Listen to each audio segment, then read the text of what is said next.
ఈరోజు క్రైస్తవుల యొక్క పండగ డిసెంబర్ 25వ తారీఖు ఉన్నందువల్ల 24వ తారీఖున ప్రకటించినటువంటి బంద్ కార్యక్రమాన్ని వాయిదా వేస్తున్నాం.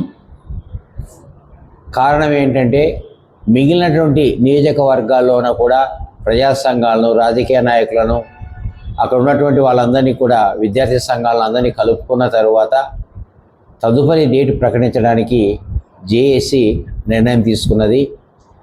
ఈ రోజుకి 37 రోజుల కార్యక్రమం పూర్తయింది. 38వ రోజు రేపటి నుంచి కార్యక్రమాలు కొనసాగుతాయి.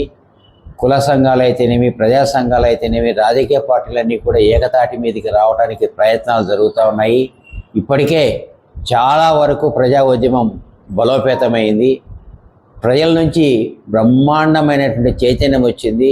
కాబట్టి ఖచ్చితంగా ఆదోని జిల్లాను సాధించుకోవడానికి ఇంకా మార్గం సుగమమైంది అనేటువంటిది మా ప్రగాఢ విశ్వాసం.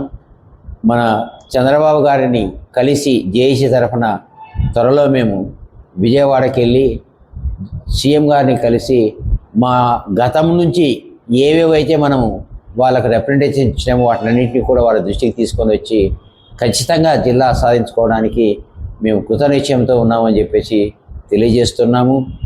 ఎటువంటి అంశాలను పరిగణలో తీసుకోకుండా కేవలం ఆదోని జిల్లానే ప్రకటించేంత వరకు మా పోరాటం కొనసాగుతుందని తెలియజేస్తున్నాం. రేపు 24వ తారీఖున బంద్ కార్యక్రమాన్ని అనివార్య కారణాల వల్ల వాయిదా వేస్తున్నాం. కారణం క్రిస్మస్ పండగ ఉన్నందువల్ల వారి యొక్క కోరిక మేరకు ఈ బంద్ కార్యక్రమాన్ని వాయిదా వేస్తున్నాం. తదుపరి తేదీని తెలియజేస్తాం జేఏసీ నిర్ణయం మేరకు. నా పేరు రఘురామయ్య, జేఏసీ నాయకుడు.